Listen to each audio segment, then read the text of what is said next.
Hello, I'm Fenwick Huss, Dean of the Zicklin School of Business, and it's my pleasure to welcome you today to this webinar. In this series, we're exploring the impact of the pandemic on various sectors. Today, we have a very interesting discussion on the world of the theater and what lies ahead. Joining me from the Dean's office is Gwen Webb, Associate Dean for Executive Programs, who will moderate the question and answer period. In conversation, we have Joseph Benincasa, who is President and CEO of the Actors Fund. We also have Stephan Dilchert, Professor of Management here in the Zicklin School of Business. And of course, Larry Zicklin to moderate the conversation. Larry is the former chairman of Neuberger Berman, an alum and our benefactor.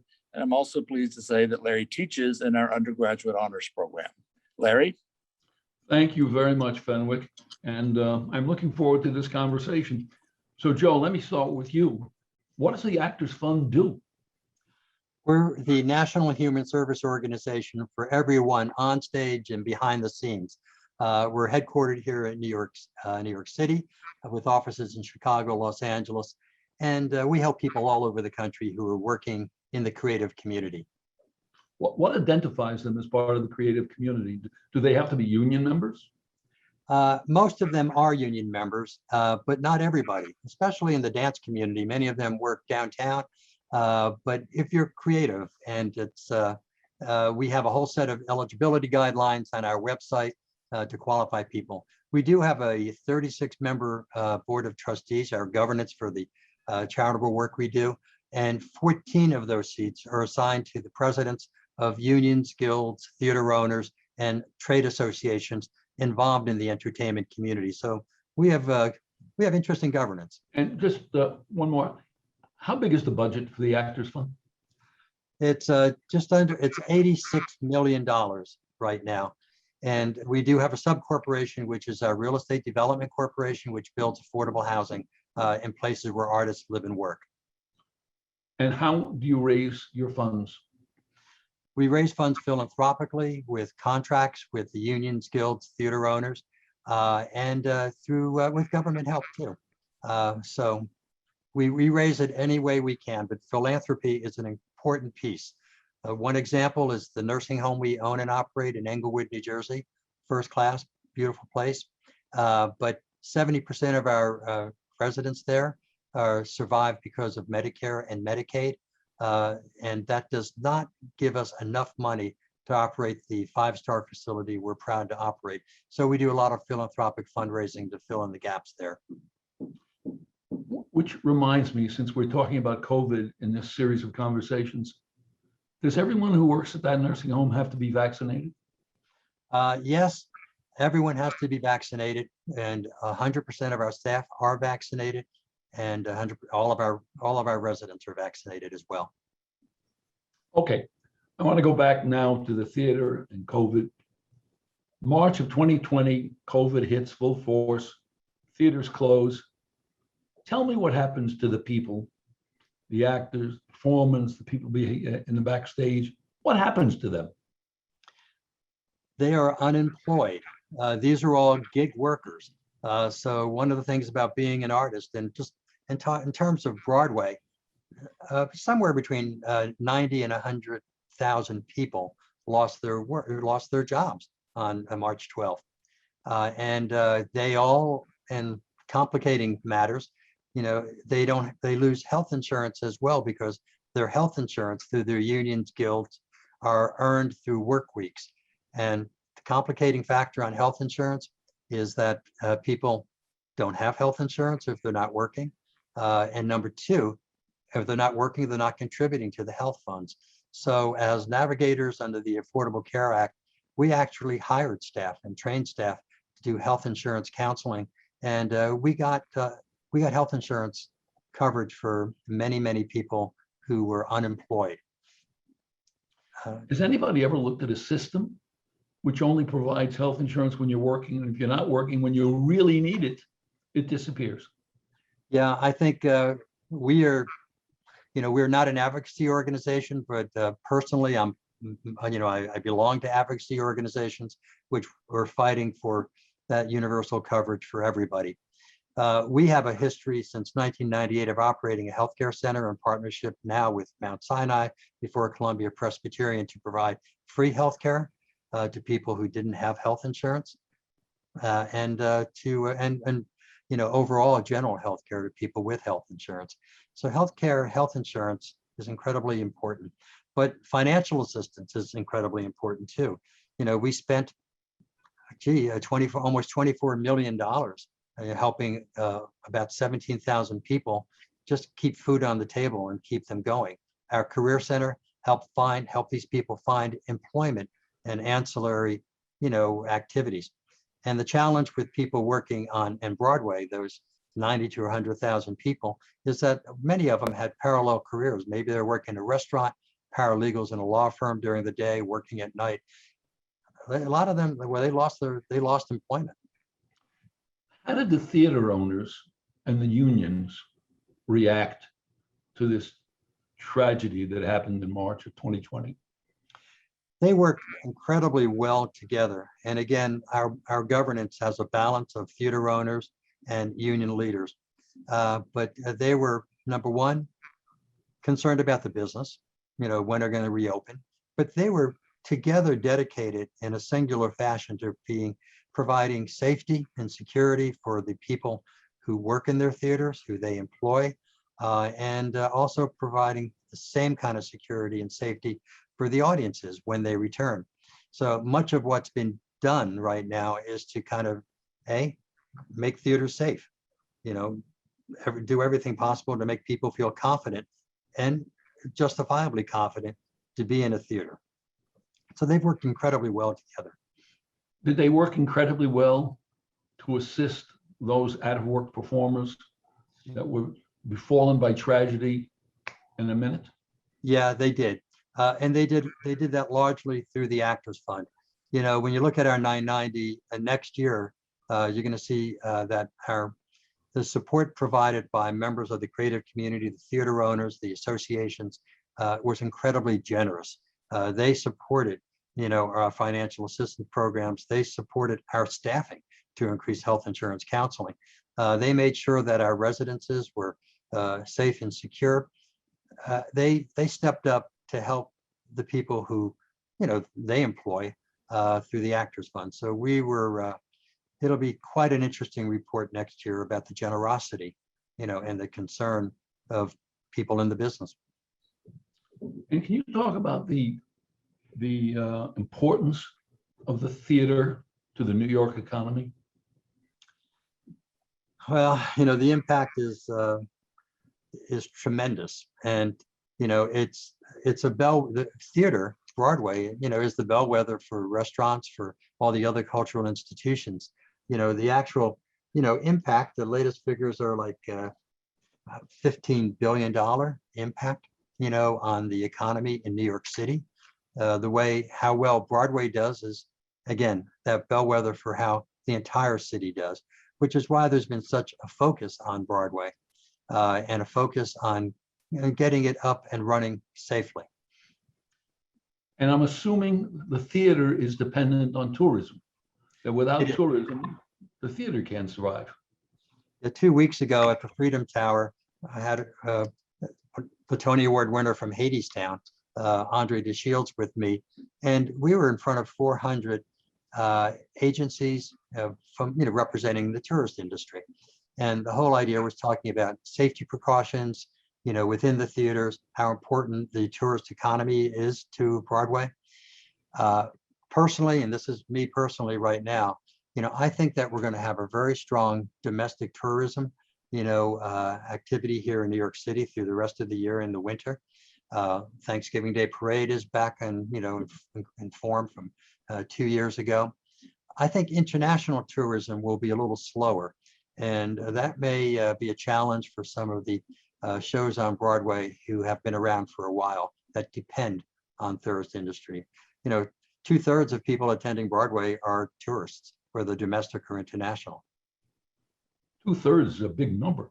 It's a big number, which is why I think the promotions that are going on, the advertising, we've got our fingers crossed that everything moves along safely, looking carefully at New Zealand, Israel, London, to what's happening there in terms of safety. I have to say that the investments in theaters have been very generous, and the government has been very helpful to make sure that, you know, the ventilation systems are improved dramatically. And the fact that we'll all be sitting in a theater tonight with our masks on, as I did at the dress rehearsal for Bruce Springsteen, as we did at the New Amsterdam Theater with Disney. You know, they did 4 nights of a benefit for the Actors Fund. Everyone was masked. And before I get to the theaters, I just want to ask one more question about the actors. When an office worker becomes unemployed, that office worker can go somewhere else. When a warehouse worker becomes unemployed, the warehouse worker can go somewhere else. What does a dancer do when the dancer becomes unemployed, or a bit player? Where does that person go? Let's say well, all of them, they are incredibly resourceful, which is why, you know, we have 4 legs to the services we provide. You know, one is direct financial assistance and social services. The other is housing. The other is healthcare and health insurance. But the 4th leg is career counseling. It's not career counseling about how to be a better dancer or a better actor. It's career counseling about what to do when you can't do what you love. So we have many dancers who've had parallel careers forever, you know, and develop that second career or that parallel career. So what we've been doing, and this has been a very robust activity for us in the last year and a half, is to help people identify where to get work. A lot of that, you know, whether it's becoming Zoom trainers, whether it's working for Amazon in a warehouse, we have helped people develop the ancillary skills they need to do something other than dance or to be a supporting player. One thing that did come back sooner than I expected, you know, was film and television. Now, all of our productions are coming, you know, whether it's theater or film and television, they're a lot more expensive now. You know, film and television is 25% more expensive to produce because of all the COVID protocols. And that's a good thing. And the good thing is that the investment is being made to do that. I'm sorry, Stephan. I'm wondering, is the industry as a whole worried about a creative brain drain? You've described a little bit how you're supporting actors finding other work during the times that they can't work in the theater, as well as others that are working on or around the stage. We've seen this in more traditional industries, that employees are seeking different work now that they've gotten used to flexible work arrangement. I can imagine in the theater industry, it's the same trend, but for other reasons, people seeking more stable work and leaving creative industries altogether. Have you observed anything like that so far? Well, certainly that's a big question. And we are currently have a program helping people return to arts centers when they have contracts to work or when they're an actor and they're been cast in a show. As long as you have a contract, we'll help them move back, help them pay the fees that they may have spent on storage units and getting an apartment, you know, down payment and stuff. We are concerned, but I am less concerned than the rest of the community, because what I've witnessed, we have done fundraising every night in one way, shape, or form. When I look at the Paper Mill Playhouse in Millburn, New Jersey, they've outfitted that theater to do live theater, which will always be with us, in my opinion. It's exciting to be in a space with other people, but they're ready to do broadcast and live stream. You know, Netflix is doing when Diana opens in next month, you know, on Broadway, Netflix is coming out with the streaming, the same production that they did 6 months ago. So I think that people in the creative community, I think it's different. I think writers, they've always worked, and it's always kind of a solitary or, you know, a small unit of people working together. Stagehands, they're back big time, you know, working. So I think that it's a concern for performers in particular, you know, that they may want to do something else. But I think they'll be just fine, and I think they have found new ways to be artists. It's interesting, just pursuing Stephan's question. When we got employment in the United States got down to 8.5% or up to 8.5%, the unemployment rate among the people in the theater was 52%. Why does anybody want to be in that industry? It defies logic. Why did I want to be a professional baseball player? The odds are about the same, I guess. But you know, I didn't have the arm and I wasn't able to be the hitter. I think that you're driven to it's a you know it's a vocation. You want to be an actor. You want to be on stage. You want to work in the theater. You want to work in film or television. Theater and performance in particular is incredibly difficult. We know that what 25% of members of Actors Equity or Screen Actors Guild work enough weeks in a year to work enough to earn health insurance in their union and guild. We all hear the stories. You know, it's Jeff Daniels coming to New York City when he's 21 and doing all kinds of bit work downtown and on commercials for 7 or 8 years before he gets a good job. You know, it's the story of Paul Newman and Henry Fonda sleeping on people's couches until they're discovered by somebody and they get a breakout hit. It's something I can't explain it. But it is a desire, and aren't we all fortunate that people have that desire to perform, to create art, knowing that the odds are very slim that they will ever be financially successful. And they're fortunate. Yeah. Go ahead, Stephan.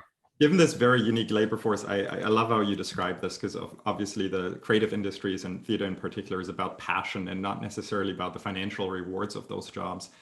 Given how unique the labor force is, what else can theaters, the industry as a whole, do to support those employees now that you're returning to work? You've talked about safety protocols, but what other unique requirements does that population have to bring them back on site?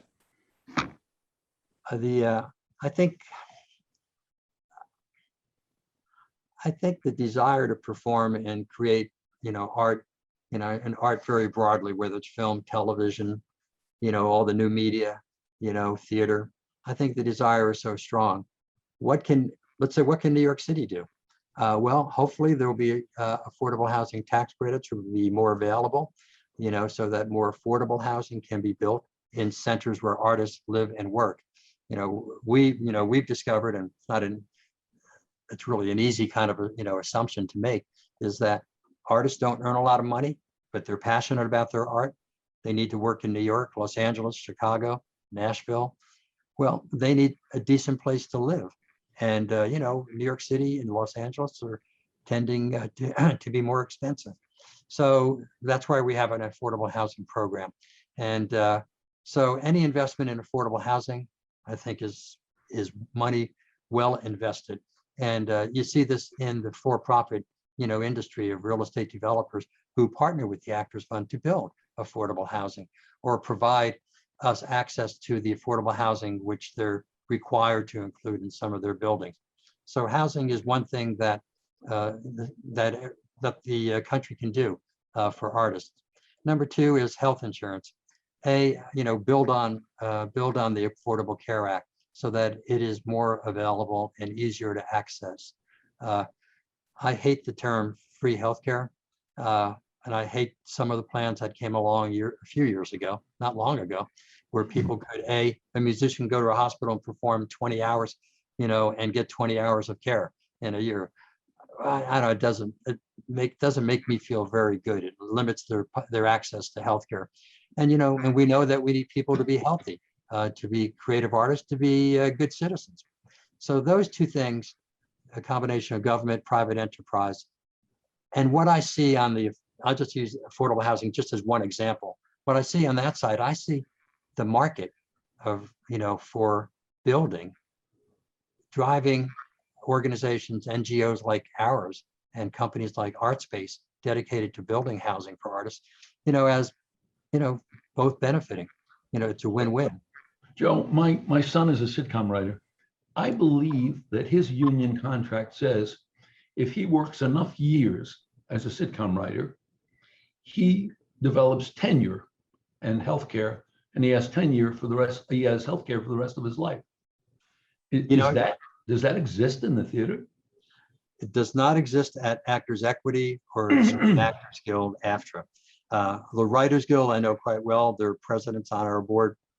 It's remarkable it's remarkable how they care for their members, and that's extraordinary. The Directors Guild of America is another union or guild, which really protects its members very well. But it's more modest numbers of people working there, and I think that they're able to really do these Cadillac plans and to guarantee healthcare. One example, the Performing Artists Union, SAG-AFTRA, Actors Equity, for very legitimate reasons, could not afford, I'll use SAG-AFTRA just as the example, a great union with great leadership, but they could not afford through the pandemic to provide supplemental health care to their seniors who had been previously promised supplemental health care in their senior years. So they turned to us, and we turned to the AFL-CIO and Anthem to write an affordable supplemental health care plan, 2-level plans, $100 a month and $200 a month, $200 a month. So there's a will, there's a way to figure this out, but performers are uniquely challenged. The IATSE, the Stagehands Union, again, all these unions, in my opinion, are well managed. I think all the theaters are well managed. They have different objectives, but they seem to come together pretty well. But I think performers are uniquely challenged. Stephan, at some point I want to go on to the opening of theaters. Do you want to talk about the performers anymore? Do you have any other questions? A little bit. One thing that's on my mind is the polarization we've seen in society generally, but also in industries and organizations when it comes to all these measures and policies organizations are now implementing, whether it's vaccine and mask mandates. I know theaters and shows have only started to reopen, and tonight is a big night. But do you have initial experiences, both from the labor force as well as audiences? Is the industry dealing with something similar? And do you have any solutions yet to that polarization? I think it's a handful of people a very small number of people who are opposed to the safety measures that the unions and theater owners have agreed to. We've been the Actors Fund. We've been part of some testing procedures, with Mount Sinai, our partner, and with all the theater productions. We tested, paperless, tickets for shows. We've tested, all the protocols getting into the theater, everything that, everyone else is doing. But we know that requiring vaccination is a challenge for some people who don't want to be vaccinated. But it's a requirement. Number two, we know that wearing a mask in the theater is going to, for some people, uncomfortable, but it's going to be required. I feel for the ushers who have to go down the aisle and point to someone, ask, et cetera. But I think people will get used to it to stay safe. So I think, I think that everyone wants to work. Everyone wants to, put theater forth. And I think they're willing to do a lot to do that. And that means vaccination. That means testing constantly. I mean, testing twice a week in a theater, right? You can't get through the stage door. I was backstage in Hamilton when they started rehearsing a couple of weeks ago with the stagehands, and they're getting tested twice a week, and they're all vaccinated, and they're all socially distancing one another. Something which you might not expect, of an electrician or a carpenter who's working backstage.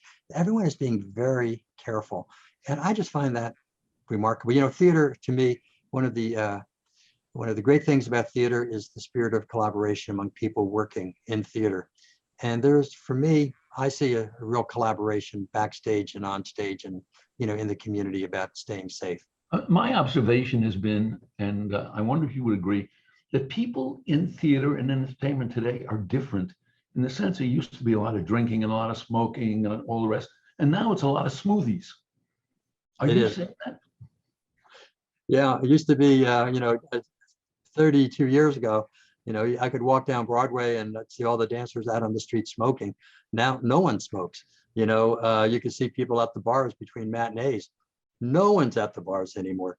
We've done a very good, a program, working with all the unions and guilds about recognizing problems of addiction, unsafe behavior. We have a workplace safety program, and all the unions have worked with us to develop the curricula to do all that backstage. And for a lot of these unions, that training extends to their partners their spouses, and their families, what to look for if someone is having a problem. I remember Daniel Radcliffe in a show, and his show, someone OD'd on heroin backstage. I have to say it was a terrible, terrible night. A well-loved, member of that community, but that sparked a real interest among Daniel and so many other people who are prominent in the industry to say, hey, we've got to look out for one another. We spot addiction. We have to, work to make sure that that disease is being properly treated. And they turn to the Actors Fund for some help. Joe, leading up to tonight, when I know 5 shows are opening, but leading up to tonight, there have been other shows that have opened, and Bruce Springsteen ran for a couple months, I guess. Have there been any incidents where ushers have had problems in the theater with the attendees? So far, no. Unlike the airlines, That's maybe. what I'm thinking of, actually. Yeah, no. So far, we have not seen not one problem in all the performances I've been at. And I've been at a few. I've been to some clubs downtown where, like, Seth Rudetsky, who's been doing the show for us almost every night, Stars in the House, was doing a live show, all masked. We had Dr. John LaPook with us from CBS, testing some protocols and stuff like that. Everyone is so well behaved in the theaters. And what's it like outside the theater before the show begins, since everybody has to show proof of vaccination, mask? What's it like in the street near Schubert Alley when all this is going on? I think incredibly well managed. I don't want to sound so like Pollyannish, but incredibly well managed. You see people, in lines, behaving themselves, taking their turn. You see them stepping out of the line if they're having a hard time finding their vaccination record. If people have paperless tickets, you see people being stepped out of line. Now that means that more staff has been hired and trained to help people get in and out of the theater. So I think it's incredibly well managed. Now I was part of a lot of the testing, and a lot of frontline workers who we brought in. A lot of our nursing home staff, when they were off, we were able to bring them into the theater. They were part of all the testing and getting in and out of the theater. So hats off. But the proof will be in the pudding, Larry. Ask me that question in 3 months. Okay. Yeah. You've told us how your actors and the workers that you represent are different, I think, from a traditional labor force. But what you're describing now also seems to suggest your customers, your audiences are different from maybe a random airline passenger. What do you think makes your customer base unique, and what's the role of that customer base in ensuring the successful return to Broadway? Boy, I think they're respectful.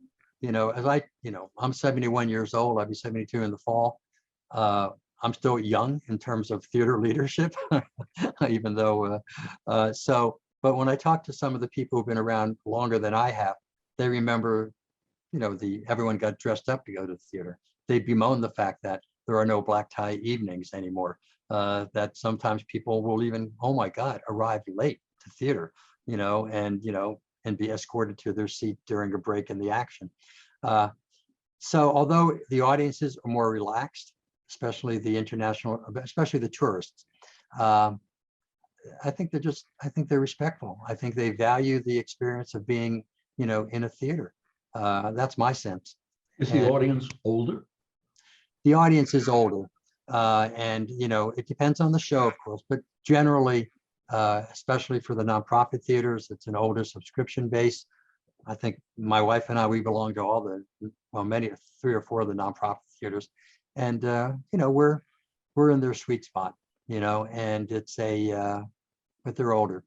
It depends on the show. Springsteen, I wasn't at it. I was only at the the dress rehearsal, but I understand the audiences were incredibly well respectful, even though some of them may have come in cutoffs and blue jeans, and cheered a little bit, more than they might. It had a little more of a concert feel. When I think of Tommy on Broadway, 25 years ago, that was quite an experience with a much younger, audience. But I think that one of the challenges for theater is, make it as affordable as possible, which shows like Hamilton are doing with their lotteries, and many of these shows are doing lotteries now, and they're well-managed lotteries in which people who can't afford that top tier price, can get a ticket, go into a lottery, win it online, go to the theater, win it on the street. So I think of what Lin-Manuel Miranda and others have done to make theater accessible, I think is a challenge so that we can, have a younger audience going to theater. Can we talk about the openings now? What have the theater owners done to prepare the theaters for the crowds they're going to be seeing, knowing full well that there's nothing as cramped as a New York City theater? I think the cleaning protocols that I've learned about and witnessed are extensive between shows, on stage, in the music pits, very extensive cleaning protocols, comparable to what we do at our nursing home, which is extraordinary. We have not had a case of COVID at our nursing home in Englewood since April of 2020, which is a remarkable testament to our management and our staff there. And to, Of course, you're the exception to the rule. But Yeah. nursing homes have had plenty of problems. yeah, absolutely. We are the exception to the rule. And that's where our philanthropic dollars come in handy to spend a little bit more to take care of the people there. So the other one is, well, think about the COVID officers that are on site, enforcing the rules around behavior backstage, on stage, and within the audiences too. It's the tough requirement. The theater owners and the unions together said, when we come back, we're coming back at full capacity. We're selling 100% of the houses, and we're going to do everything possible to make it safe, because the economic model required, that I think it's like 75% of the house should be sold to even break even. As we all know, theater is, it's a good way to lose a fortune is to be a producer, because so few shows, make a lot of money. So they were committed. What have they done to the ventilation systems? All dramatically improved ventilation systems. They have enhanced the ventilation systems. The air is being exchanged every, 14 minutes, something like that. And again, the measure I use is our nursing home, comparable to our nursing home. The air in our nursing home is exchanged at about every 12 minutes.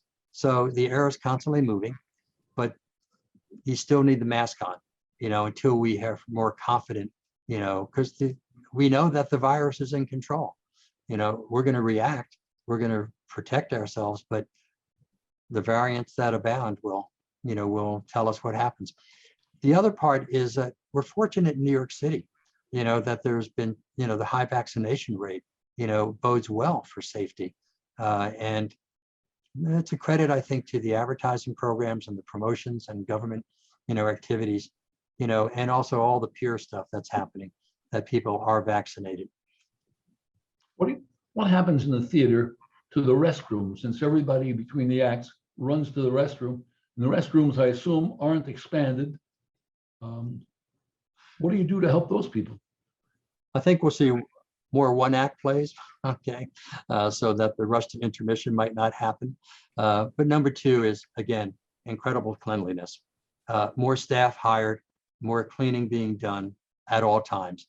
It's like that microphone at a news conference you see, being wiped down, between speakers. And it's just really aggressive cleaning and, of all the facilities and the restrooms. I know exactly what you mean. Restrooms are tricky places. They've always been uncomfortable in theaters, but I think they've made real progress. Well, you can never build a restroom large enough for everybody to come at once.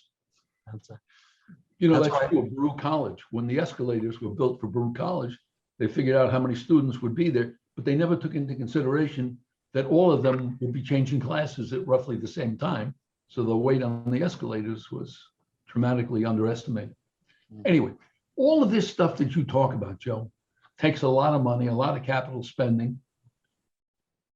Should we assume that theater prices are going to rise in the very near future? I think that will depend I think you're going to see dramatic fluctuations for the next few months. As you know, the trade association representing the theater producers and owners, which is the Broadway Association, will not be publishing grosses.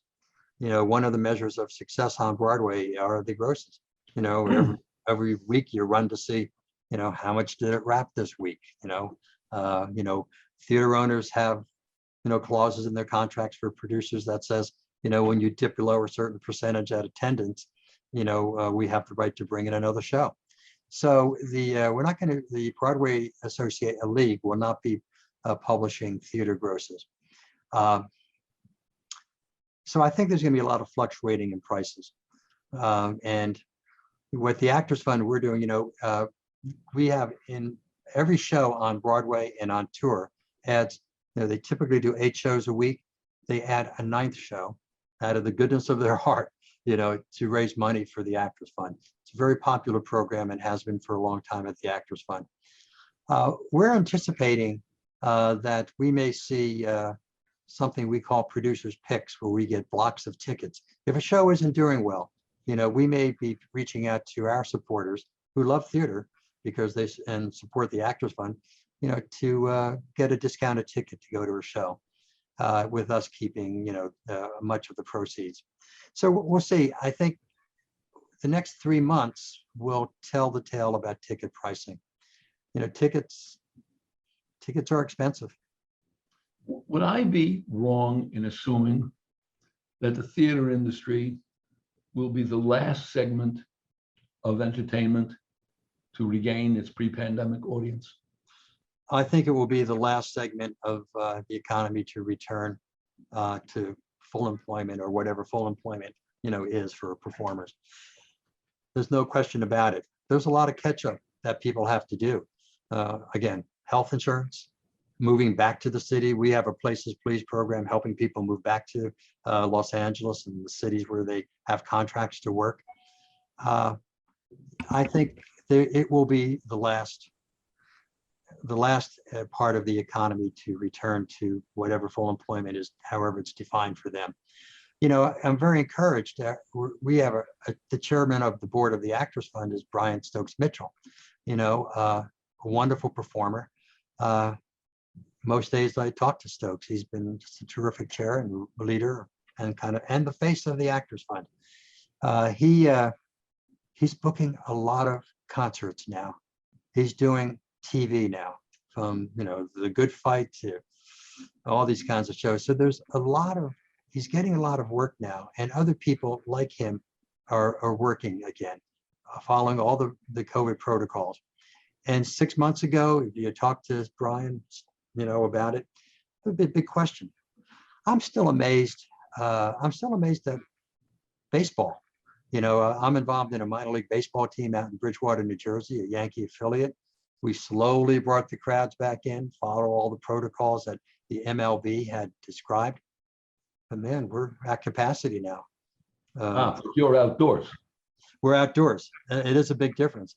I thought the National Basketball Association did a brilliant job of taking everything indoors with no audience, you know, with no crowds, you know, down in Florida. But I think all the industries have been cautious and smart, you know, and respectful of people's safety. As Governor Murphy, you know, says, I don't understand those knuckleheads, you know, who are not careful, you know, for themselves and for the people around them. There are very few knuckleheads working in theater.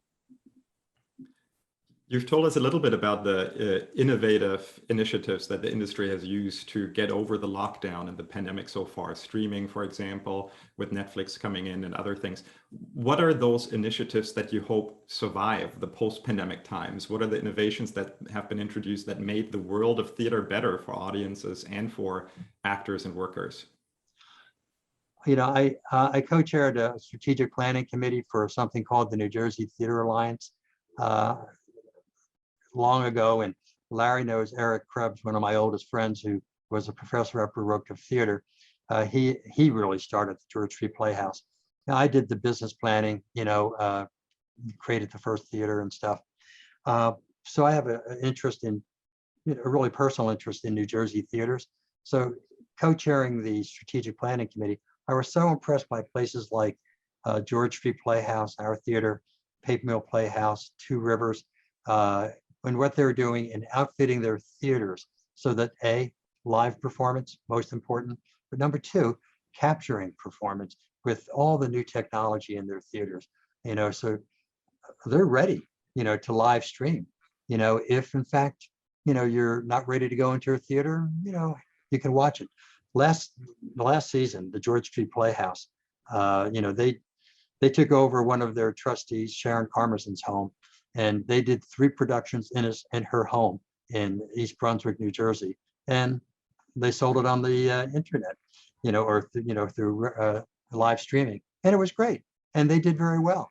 So I think having the hybrid experience, it wasn't long ago when MTV wanted to do Legally Blonde, and people were concerned that if they were to broadcast, a performance of Legally Blonde, again, taping it over like 2 or 3 nights, putting it all together so they got all the best stuff and putting it on MTV, that it would somehow hurt ticket sales. It stimulated ticket sales, in the long run. So companies like Broadway HD have been pioneers in putting live theater, on Broadway. Stuart Lane, a member of our Housing Development Corporation and owner of the Palace Theater, he and his wife, Bonnie Comley, they were pioneers in creating Broadway HD. It's a great catalog of theater. Do you think that 2-3 years from now, just to pursue Stephan's question, Broadway streaming will be the norm? Again, I run a human service organization, but I've been on but I know theater, and I think it will be part of the mix.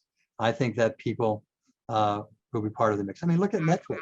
I don't know how much Netflix spent, on producing Diana 2 years ago, filming Bruce Springsteen, but I think content, there's a real demand for content on all of the streaming services, not only, we used to be cable, now it's these streaming services. So I think there's a demand for content, and people will always want to have a live experience and prefer the live experience if they can afford the ticket, if they can get to New York or Los Angeles or Chicago or Nashville, something like that. But having that opportunity to watch theater. I mean, I didn't see Springsteen the first time around. We had tickets at the Actors Fund, and I sold every ticket that we had to donors, and I waited to see the dress rehearsal most recently, and I waited to see the Netflix broadcast, and I was more satisfied seeing it live, but I really enjoyed watching it on Netflix as well.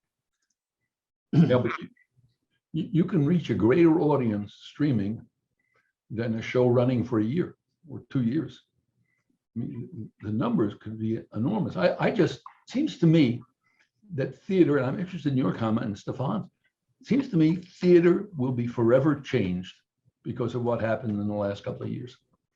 I think especially when we talk about audiences, and there's a parallel to more traditional industries here, where we've seen that the changes that we've made during the pandemic haven't just reached more people, but different people. So some jobs being more accessible now. I'm sure you see that, Joe, in your audiences too. When you move to something like streaming, it's not just that people who otherwise would have gone to the theater now stay home and watch it on the screen, but people who previously couldn't go to the theater, either afford it or because of mobility issues, now join those audiences. I'm sorry about that dinging. I'm trying to turn it off. I'm not sure if you all hear it okay. So I think I think it's forever changed. That's my opinion. It remains to be seen. One thing that we know is that I think culture and art is constantly evolving. I mean, who could have believed? I was shocked at the Met. I mean, I didn't go to the Met Gala, but I was shocked to seeing the crowds at the Met Gala. I was shocked. I'm just surprised, and I'm just hoping that these are not creating problems in terms of the virus. People gathering again. What I do know is that theaters, I know what the protocols were like at the Met. I know that we did an event at the Meadowlands, with Clear, that company that does security and stuff, and United Airlines. And man, the protocols that they exacted 4 months ago that they were testing were very stringent, and no one got sick. You know, I The mean, one, we the had a one few thing, people up from the Florida one for the thing, event. We brought in some talent. No one got sick from, you know, and we did all the contact tracing as well. but the But it one thing, remains to be seen. We know the virus is constantly mutating, and we just hope that there's nothing else. We know there's going to be something else someday. Hopefully, it won't be very soon. Hopefully, we're going to get a few years, you know, of confidence under our belts until something else raises its ugly head. You know, when I think see. about the 1975, and I was again in graduate school when the musicians struck for 25 days and shut down Broadway. The economic impact on the restaurants, you know, was so dramatic. That was the first time that a Princeton professor did, you know, a study that basically positioned Broadway as the economic bellwether for what happens in Manhattan, you know, without Broadway, you know, et cetera. I think I think we're in for a renaissance in the arts right now. I think that there's such a desire for people to create art, whether it's in theater, film, television, any of the new media. Tonight, our partner TikTok, on some of the events that we've done with, you know, over the past year to raise money, TikTok is going to be broadcasting The Circle of Life at the Lion King reopening. I can't wait to see the numbers. You know, we had 1 million viewers, I guess, when we did our TikTok event, you know, back on January 1st on New Year's Day. It was it was amazing, you know, to see. What I'm following, you know, we had 60,000 new donors to the Actors Fund, many of whom were drawn to something called Stars in the House, which is, the title was created by our chairman, Brian Stokes Mitchell, but Seth Rudetsky and James Wesley, his husband, created, you know, this Zoom event. We did the first event we did with Rosie O'Donnell. She recreated her show, you know. We did a one thing is broadcast for a month certain, later Joe. with Bob Greenblatt, and Joe. Bob, you know, you know, it was just Joe, amazing the number of viewers we had. We had 3 million viewers. You know, we one didn't thing charge is, a ticket price. I just want to interject here because I Oops. see my friend Gwen there. One thing is for Hello? certain, technology is getting better. And technology improves, the screens are improving, the sound systems are improving. Seems to me live theater and streaming, as we now call it, can live in tandem. And I suspect Broadway can be bigger than ever by using technology. Gwen, you have questions from our So audience. we have quite a few questions here, and we have 11 minutes. Very quickly, there's a question about the composers, arrangers, and musicians who were impacted by the closing of the live theater. How did they fare during the pandemic? They had a very tough time, not working with no income. I keep on talking about health insurance, but you know, we predicted that with the president of that union, Local 802, that all of them would lose their health insurance unless they had coverage with a spouse. We, and about 70% lost health insurance. We did get all 70% covered through the marketplace, you know, and some of that insurance was purchased with a financial assistance program of the Actors Fund, and some of it was just underwritten. And I turned off the volume, by the way. So Larry, I missed your eloquence there for a couple of minutes, so we'll have to talk later on. Wasn't so eloquent. Okay. Another question came in, this from Janet Rosbach, our Director of Alumni Relations. Do the for-profit and nonprofit, or did the for-profit and nonprofit theaters work together on any initiatives to support the community during the pandemic? They all did. And they, you know, they're all part of the trade association, the Broadway League, the nonprofit theaters and the for-profit theaters. So they work together. The fundraising worked together as well. And so it was, you know, for me, it was just the high point of my career, the last 16 months, to see people working together and to watch how the creative community, all aspects of it, collaborated. Here's a different question. It's something that has resonance to a major push that we have at the college regarding diversity, equity, and inclusion. And the question is, what is the Actors Fund doing to make sure theater workers have equal opportunities regarding to race and gender and anything else that's relevant? We've had a unique window into that. Our chairman was one of the again, Brian Stokes Mitchell, the co-founder of Black Theater United. And we've always had a good diversity program in terms of our employees. 4 years ago, well, we've worked very hard at diversity, equity, inclusion. But I think that Black Theater United and other groups have really made a statement and have really been very successful, I think, in getting the attention of employers in terms of casting. I mean, just there's an article in the New York Times this morning, which is a very good article, and I may be able to put it in the chat, but when you think about the 7 musicians on stage at Hadestown, 5 of them, are Caucasian, 2 are African or Black. They're making adjustments now to all the subs. They're making a real effort now to balance that out. So I think that when I take a look at the Broadway League has hired a head for DEI to help all the producers create a more equity inclusion. The Actors Fund, we were fortunate, the head of HR and DEI for Netflix is on our board. She's helped us design programs for our governance. We have a DEI committee at the Actors Fund, which is well developed and well advised. So I think it's incredibly important. And with the murder of George Floyd, it was a real wake-up call. So I think the theater community, 7 of the new Broadway shows on Broadway will be by Black playwrights. That's a real effort. What we did, one of the producers put together a series of shows on Zoom to raise money for the Actors Fund. And we focused on women playwrights, only women playwrights. And number 2, a diverse, Black, Latinx, and Asian, casts. And that was, we all know that for equity inclusion, we have to be intentional. And there's a great deal of intention. Very proud that the Schubert organization added someone to their board, prominent author, Pamela Newkirk of Diversity, Inc., just to help them focus, on issues around equity inclusion. We call it equity inclusion, yeah. Okay. Gwen, can I interrupt for 1 second? Yes. There's one question I meant to ask Joe.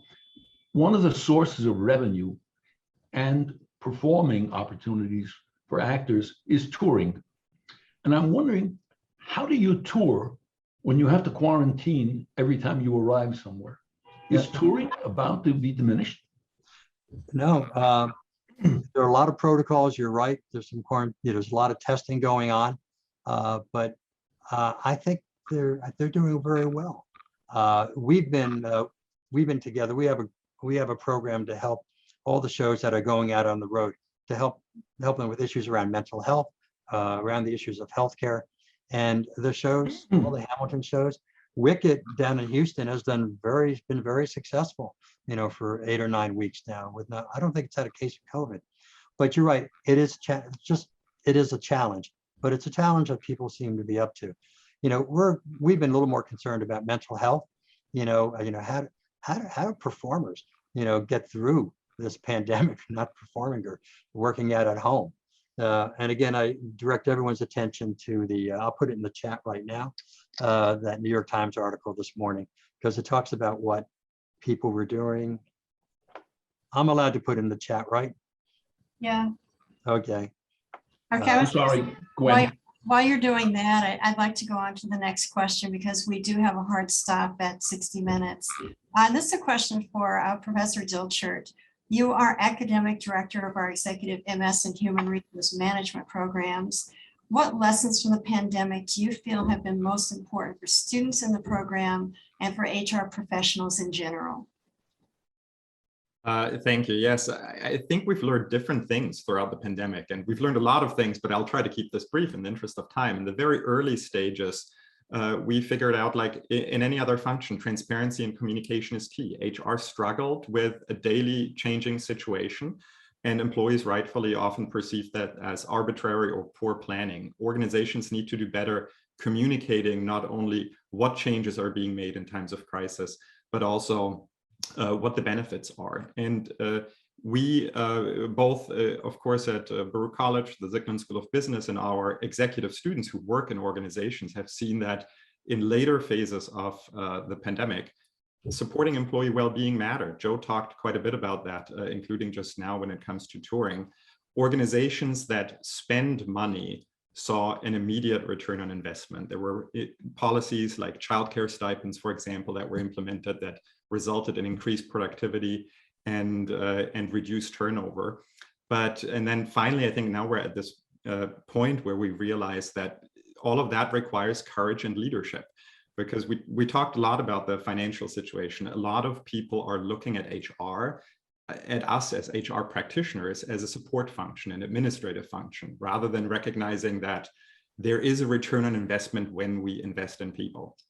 And organizations that have fared well, made courageous decisions to innovate rather than to just adapt, have done much better during the pandemic. And we see that in the classroom too, of course. So rather than shifting at the start of the pandemic, a traditional class just into a video modality, we capitalize on the new technology, change learning activities. And I think that's what we want to teach our executive students as well. Thank you, Professor Dilchert. Larry, this is the last question that we have time for. After hearing from Joe about the precautions that they're taking to make live performances safe for performers and for audiences, are you more comfortable about the prospect of going back to the theater in person than you were before? I would like to be, but I'm not, because I'm old, I'm immunocompromised, and I've made up my mind that I'm going to invest my entertainment dollars in making live streaming more available, bigger screens, better sound systems, and hope that technology will come to me. I just think for me and for my wife, it's simply too risky to sit next to somebody, even though they're vaccinated, and to be in Schubert Alley when the crowds on Broadway come about. I'm not ready for that yet. And I feel the same way, by the way, about my opera subscription and my philharmonic subscription. At a certain age, it's risk reward, and there's too much risk. All right. This is a very individual decision, and I understand very clearly your conclusion to this point. I want to thank our speakers. I want to thank Joe Benincasa, Professor Dilchert, Larry Zicklin, for this conversation, which really could have gone on for quite a bit longer. There were many other questions in chat that we haven't been able to get to. I want to note that our next webinar on October 12th will be on environmental, social, and governance challenges facing corporate America. Joining Larry will be Ingrid Dyatt, co-portfolio manager of Neuberger Berman Sustainable Equity Strategies, and our own Professor Sonali Hazarika, whose research interests include work on linkages between corporate sustainability and executive compensation. We are at the 1 hour point, so I want to thank you, Larry, Joe, and Stephan, for this really engaging conversation. Thank you. Thank you so much for having me. Thank you, Joe. Bye-bye, Larry. Take good care. Thank Thanks, you, Stephan. Stephan. Thank you. Bye-bye now.